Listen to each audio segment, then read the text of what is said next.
Hello viewers, আসসালামু আলাইকুম। নতুন স্বাধীন বাংলাদেশে সবাইকে শুভেচ্ছা ও স্বাগতম। আজকে একটা বিষয় নিয়ে কথা বলবো, সেটা হচ্ছে আমাদের ধৈর্যহীনতা আমাদের একটি বড় সমস্যা, যার ফলে আমাদের কি পরিমাণ ক্ষতি হয় তা অবর্ণনীয়। আমাদেরকে আরও অনেক বেশি ধৈর্যশীল হতে হবে।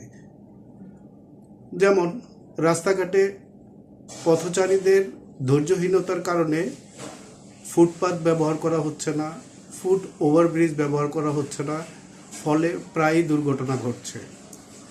ধৈর্যহীনতার কারণে অনেক ড্রাইভার ট্রাফিক সিগন্যাল ঠিকমতো মানছে না, ফলে অনেক সমস্যার সৃষ্টি হয়।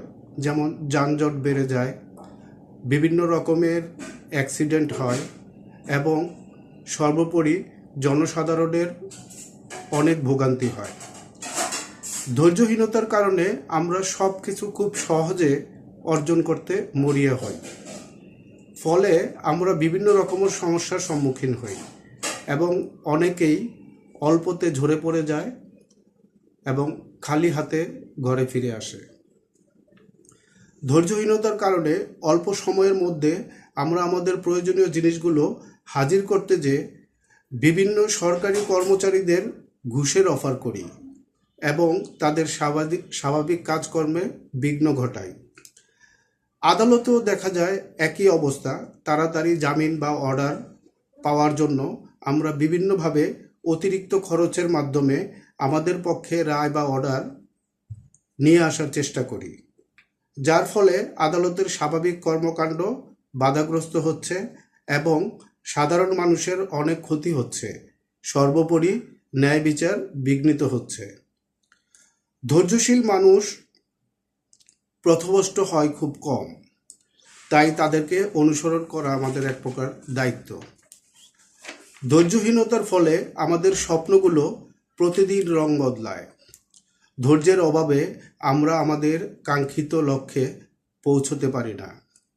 ধৈর্যের অভাবে যেন আমাদের নতুন স্বাধীনতা কোনোভাবে পথভ্রষ্ট না হয়, সেই দিকে আমাদের সবার নজর রাখতে হবে এবং প্রত্যেকে স্ব স্ব অবস্থান থেকে ধৈর্যের সাথে নিজেদের দায়িত্বগুলো পালন করতে হবে, যাতে করে দেশে পূর্বের অবস্থানে ফিরে না যায়।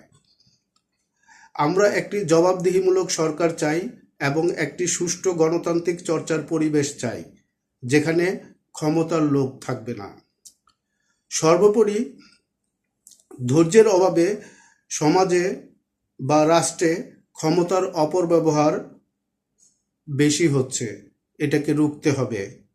সর্বোপরি ধৈর্য আমাদের একটি মূল্যবান সম্পদ, যা দ্বারা আমরা আমাদের সকল সমস্যার সমাধান করতে পারি এবং ক্ষতির পরিমাণও হ্রাস করতে পারি। আজকে ছিল এই পর্যন্তই। Thank you.